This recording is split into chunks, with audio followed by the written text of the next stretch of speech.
Welcome to the GCN Tech Show, and we got all the usual good stuff coming up. Plus, this week, with Christmas approaching, we're discussing tech that's expensive, but worth it.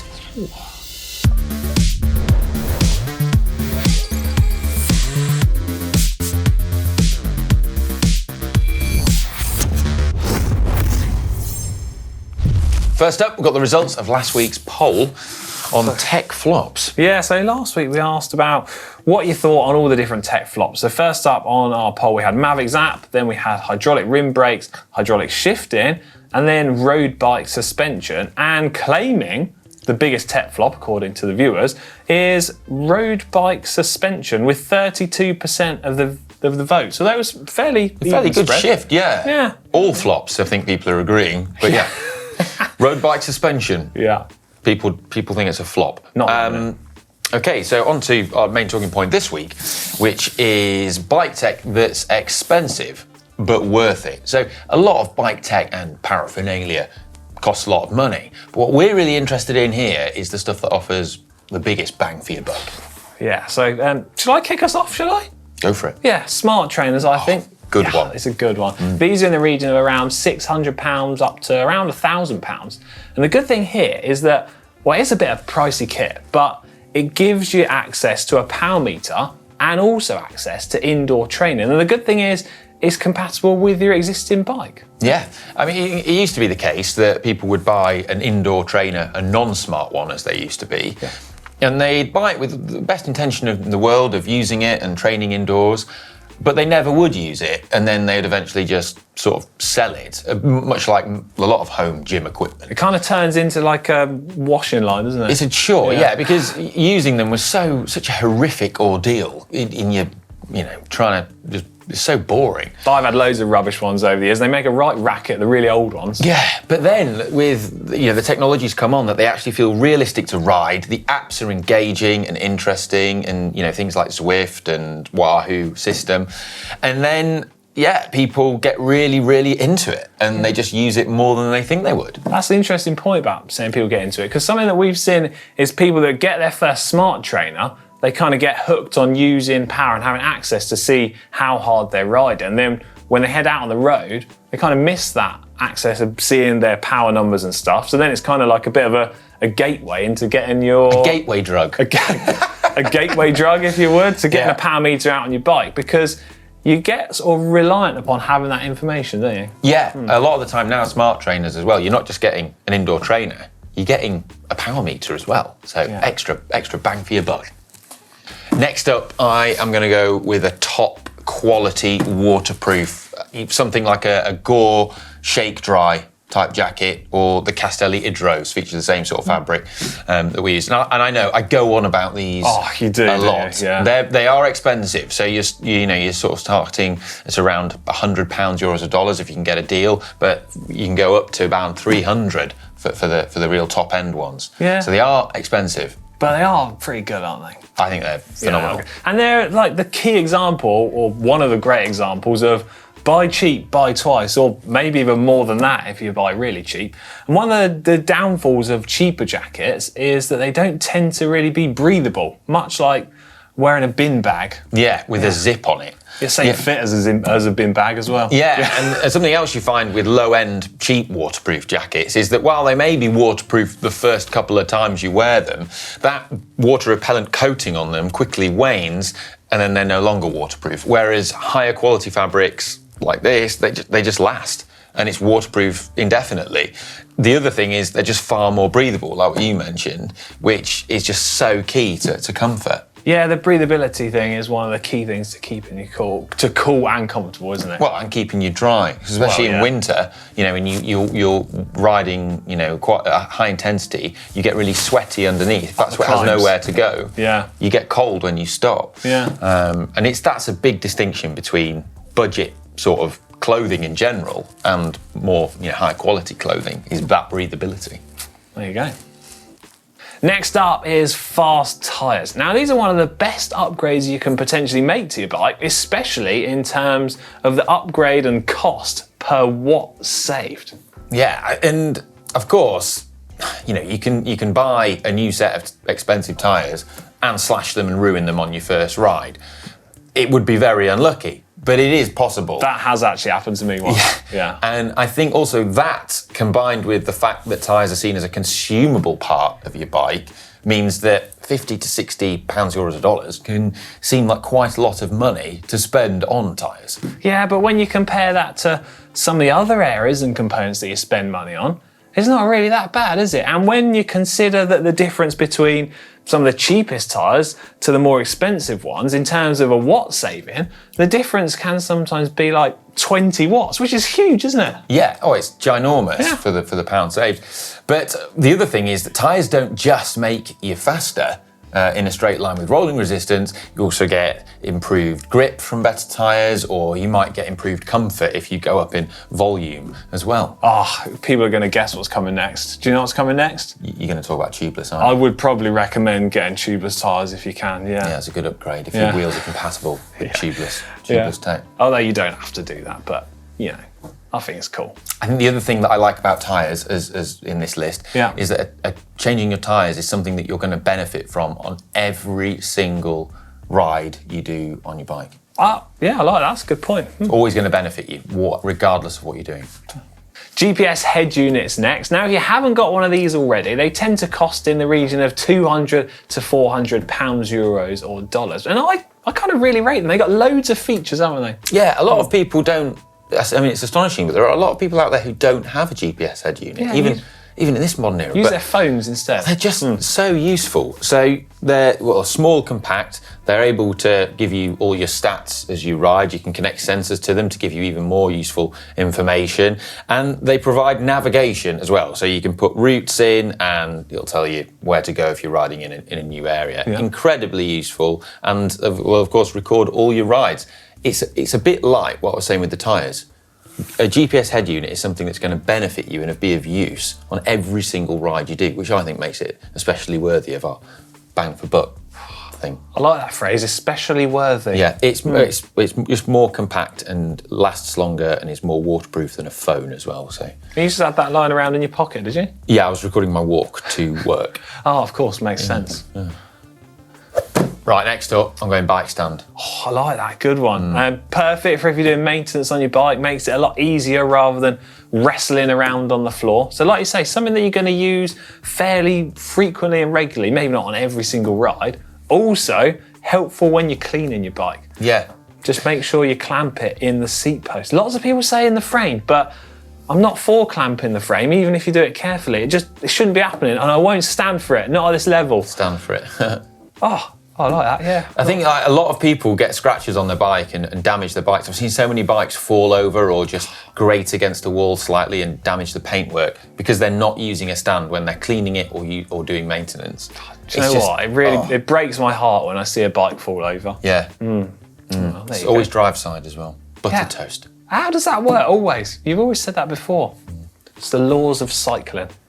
Right, next bit of equipment, which I really think is worth investing, is a bike helmet. Now, it's a safety piece of equipment, so you really don't want to be skimping on buying something that's not as good as it could be, do you? Yeah, having seen firsthand the tests that they do on helmets when I visited the Met factory, I've really come to sort of believe in the slip plane technology. They showed the difference between older helmets and then newer designs that have those slip planes built in. Yeah.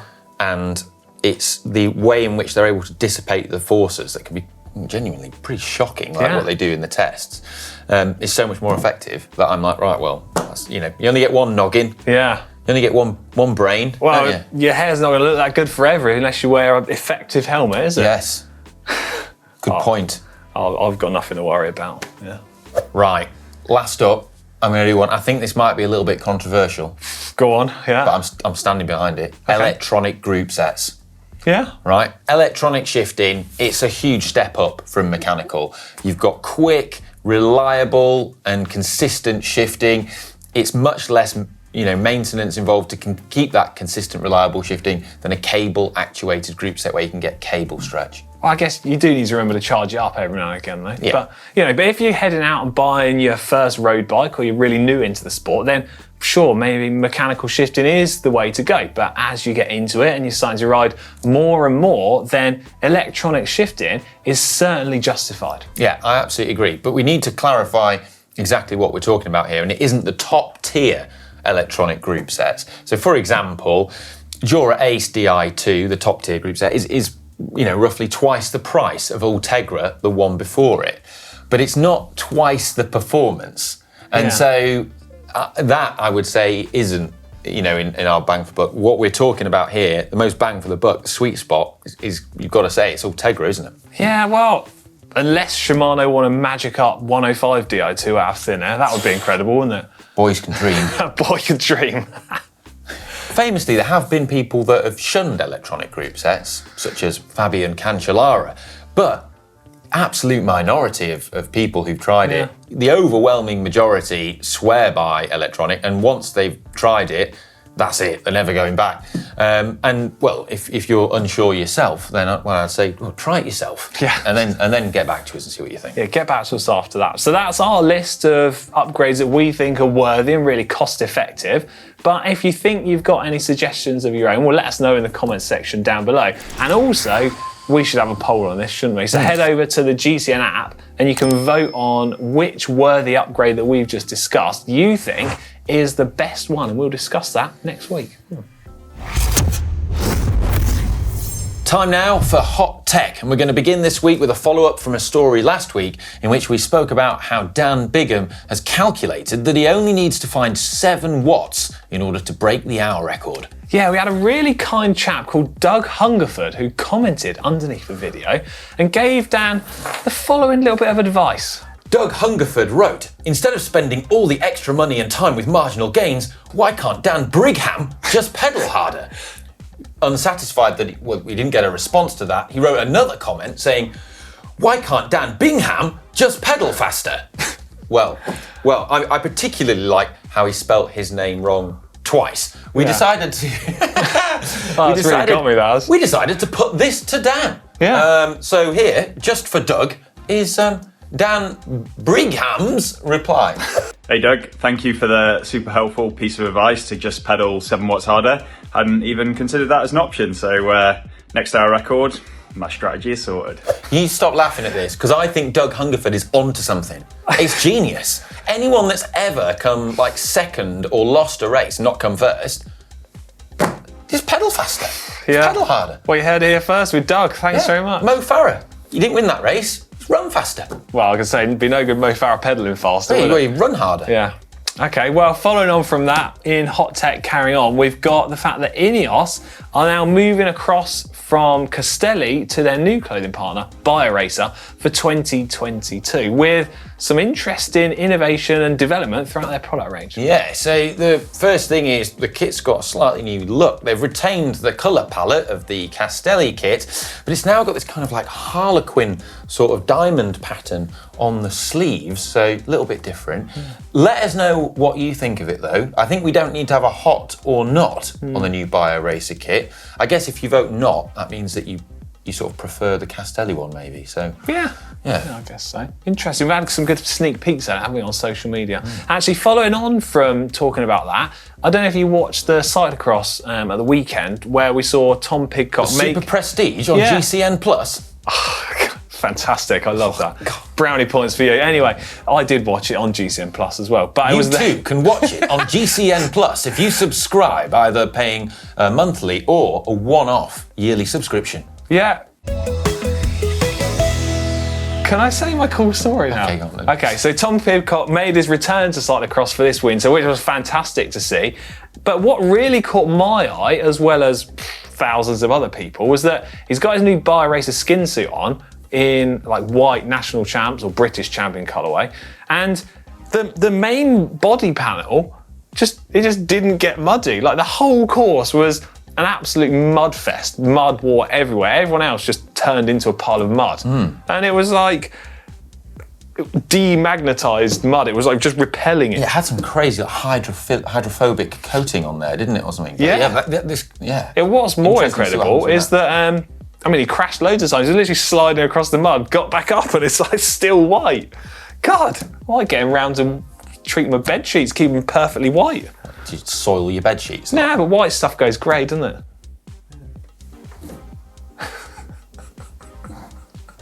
Final bit of hot tech this week. Now, at the weekend, we had Manon at the London round of the Track Champions League showing us all the cool hot tech. And something that she touched on briefly was the new Track Champions League app, which enables viewers, so people like you and I, people at home, to log on and see lots of live data and metrics for all of the different riders, in real time, as they're riding around. Data such as heart rate, power, speed, cadence, and even their position within the race. And it's all in real time, which is incredible. Yeah, it's a big logistical feat to be able to do this, but I'm really excited about it because I think it could be the future of watching bike races. Yeah. To be able to see all those nerdy stats and data, I think can just make the whole thing just more engaging for the viewer, but I think it's great. Also, it means the riders are going to be able to look at what the other riders are doing and go, I'll tell you what, I can do another 10 watts a day doing the sprint.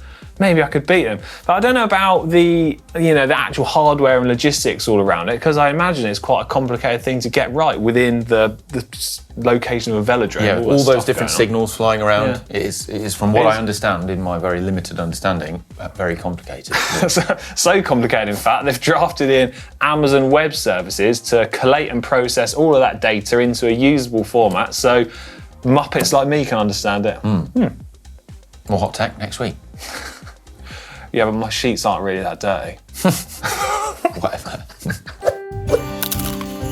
God, I'm so excited. It's now time for snacks of the week. And it's been a number of weeks. We've got some cracking snacks this week. First up, GCN Tech viewer Maya B has sent in these. Fantastic. This is some ride fuel for us. There's two things in here. We've got these festive snowballs, right? They're like energy balls, but festive snowball ones. They're actually a recipe by Performance Chefette, aka Victoria Gill. But they look fantastic. Good ride fuel. What's the other thing we've got in there? Mine's the same as you. So I've also got a nice little card here, which I'm going to read out. It's in a gold envelope. These are peanut butter, oat and ginger cookies. There you go. There we go, lovely. They're good consistency there. That's going to hold. That's going to hold together in your jersey pocket.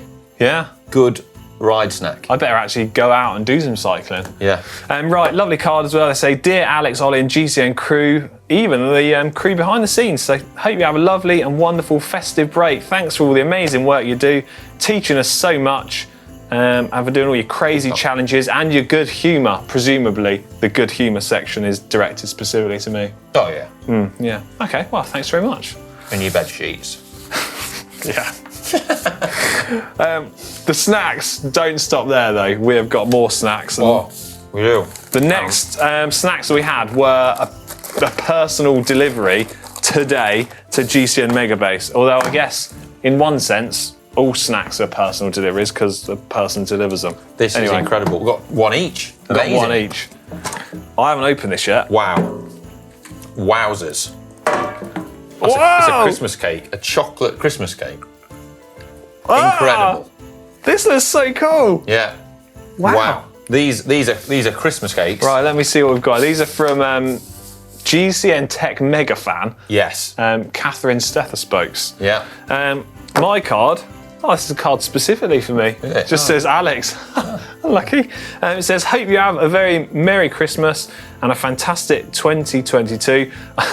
I promise there isn't any hidden chili inside the cake. I think that means there might be. Yeah. Do you know what? They say don't drink and drive. Don't eat and drive, I've been warned with this cake. Apparently it's absolutely chocker with booze. Yeah. Don't drink and drive either. That's really frowned upon. Yeah. Or ride. Don't drink and ride. That's also illegal. Yeah, okay. Is in this country anyway. Yeah. Hopefully more snacks actually before Christmas. To be honest, this is probably going to keep me going for 3 months. Yeah. It's now time for screw riding upgrades by upgrades, and this is the part of the show where you send in evidence of the upgrades you've made to your bikes, equipment, or cycling lives for the chance to win the ultimate prize. Ollie, what is that prize? GCN water bottle or GCN bidon if you're French or pretentious. Now, last week we had Snakabowski or Snakabowski, how you pronounce it. He craftily submitted 2 excellent upgrades, both of which were submitted, guaranteeing him the ultimate prize. Yeah. I mean, he's quite clever. Fair play to him. Yeah. I like anyone that can spot a loophole. I almost feel like reading out the result and the percentage is kind of irrelevant. Yeah, well, Snake Kabowski won, but it was his girlfriend Peugeot build, the 72% that overwhelmingly built the gravel Peugeot build. Yeah. Well, not only two entries from the same person, both Peugeots. Yeah. Okay. Well, get in contact with us over on Facebook and we'll get the water bottle out to you. But also, I've got a bit of extra information here. Someone commented under the tech show last week saying, how do we get in contact if we don't have Facebook? Well, simple. Send us a message on Instagram or any other social media platform. Yep. Yeah, don't overcomplicate it. Right, next up, what we got? R.H. Tilley has said, well, a friend had stored this grade school bike he bought from the United States of America in England in his garage for a long time. He decided to get it going again. He couldn't get the decals or the head badge for the bike, so he didn't restore the frame beyond cleaning it, but everything else has been replaced. So we've got a new sealed headset, we've got new wheels, we've got a one-by Shimano 105. Group set of people. He's also changed the saddle on it as well. What do you reckon to this? Well, I like this. Yeah, okay. Quite a real sort of tired and needed a bit of love and care, but it's come out nicely. It's just polished up real nice, hasn't it? I like particularly the blue. Impressed with the crankset restoration. The blue is a real vibrant blue. Yes, and I'm a big fan of the contrast with the saddle. It's a very smart looking bike. It's something that would just be ideal for pootling around town, doing your errands on, going to and from the office. That's kind of the level of my cycling lately. Yeah. Right, so they're up against Fortims with, well, they say they've got this 1996-ish Gary Fisher Tequila for 95 Canadian dollars off Facebook Marketplace. Triple butted chromo, 3x8 speed grip shift and V-brakes. Last one was V-brake as well. So it was in okay shape but needed some loving. Oh no, it wasn't. It was old Canties on that one. So they have reused Tiagra 10-speed group set along with stem, handlebars, BB, ordered a new front rack, fenders, tyres, chain and a narrow wide chain ring. They say they're keeping the original abused paint, so hopefully it doesn't get stolen. I like that tactic. Yeah. I like that tactic. Make it good, but not too good, so someone wants to steal it. Yeah. Okay. Deliberately make your bike look a bit tired, and that way it doesn't stand out. It's like that, what's that thing they do on like some modded cars where they make the outside look all rusty when it's like, doesn't need to be rusty. I don't know, trying to make it like a sleeper. Yeah, well, they just make it all rusty and horrid. But anyway. Talking of rust, have you seen where he's taken that square taper bottom bracket out? Yeah. Wow. Surprised Quite literally wowzers. Surprised there was a frame left. Yeah, a lot of rust come out of there. They even had to use a big impact gun to get it out. Yeah. Right, so I think the finished bike is looking good. Like the mud guards, single chain ring is cleaned up nice. I love that front rack, especially for putting your stuff on, making the bike functional, and the big fat tyres on there in the guards. I think it looks really good. I also like the fact it's got a kickstand. Okay, right, I'll tell you what, this Gary Fisher Tequila is doing it for me. Really like it, but it's not down to me, it's down to the viewers at home. So head over to GCN app and vote on which upgrade you like the best. Time now for our favourite part of the show, the Bike Vault, where you submit images of your bikes and then we judge them to be either nice or super nice. You can, of course, vote on them too in the GCN app. All the bikes we feature are in there. So first up, the most super nice bike from last week. We've got Ivan Farnsworth 2, the second one. Ivan Farnsworth, presumably already exists because that name must have been taken, so he couldn't take it. I really like this. Colnago, I'm not sure what Colnago this is, but It's a C64. Oh, okay. Thanks but for clearing that up. it's. I can see why people have voted that super nice. Quite bling, isn't it? It's very, very, very bling. Yeah. But for me, this is an example of how a bling bike is not enough. Like it doesn't have to be a super bling bike to get in the Bike Vault. It's got to meet the right criteria. I mean, the background is not making it sing. The angle's not quite right. So the proportions of the bike look a bit strange because of the angle of the photo. Some of it's a bit off, is it? The sizing of this bike isn't optimal for a super nice. Yes. Well, if we were voting on it, I think we'd both go give that nice. A nice. Okay. Sorry, Ivan Farnsworth 2. Sorry. Yeah, anyway. On to our first Bike Vault submission from this week, which is from Jason Swan with his Kinesis Racelight GF Ty V2. Now, what do you make of this? Oh, already I'm slightly upset because I can't decide if it's lent against the top tube on the post on the right or on the saddle. Yes. Can't decide.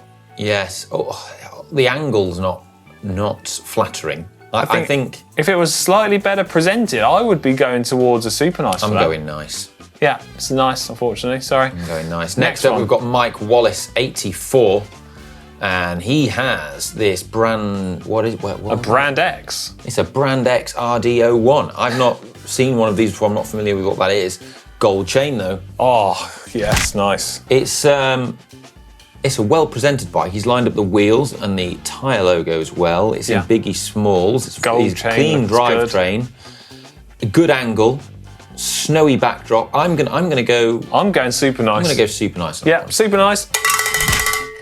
Next in, we've got Drusy with an Orbea Mitis 2. Oh, I don't know one of these. A little bit older version of a bike, isn't it? Right, quick fire, nice. Yeah, it's a nice. Just too cluttered, that photo. Jed Brannan with a Rally Bespoke. What the hell is this? 2 bikes in one. Oh my goodness, it's like a tall bike. It's a super nice for innovation and engineering, but just a nice in terms of the bike vault. Also, what on earth is going on? He's got like a thermos in the bottle cage, but he's wrapped it in cardboard to make it fit. Oh, I was looking at the top bike. It looks like a Bluetooth speaker. It's got a Bluetooth speaker in the top one. Yeah, so you can listen to Little Mix and stuff like that. As he falls off and dies as the bike crumbles beneath him. Yes. Smaves me out on John. Nice. Next up, Comet Ride with this Larry versus Harry original bullet. Wow. Wow. That's amazing. Right, the background, phenomenal. Great use of perspective in the composition of this photo. Yeah. Love it. It's an incredible looking bike. It's well presented. That's a super nice for me. I'm going to say nothing other than just do this. Carlos 107 is next with his Canyon Speedmax CFS LX. Custom team colours, apparently. Wow. Yeah, wowzers on this. Wow. That is phenomenal. It's not in Biggie Smalls. No. It's a gold chain, though. Gold chain. Tyres aren't quite aligned, but... There's a few bits going on here. There's a few infractions. I really like how it's fairly loud, but not ridiculous. Right, we have to agree, but I'm putting myself... I'm super nicing that. But we have to agree. So it's on you. Yeah. All right. Yeah, I'm going to go super nice. Why not? I'm just feeling generous. It's coming up to Christmas. What have we got next? We've Invincible. got Invincible. Okay. See what he did there? Yeah, with his, I like that. Bianchi Ultra XR4 next to a memorial of James Dean. Oh, I like this bike.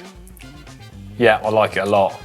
Yeah. Valves aligned, Biggie Smalls. We've got no accessories that are unnecessary. I like that saddle as well, the Arione 00. I'm going to go super nice. Super nice, yeah. Super nice.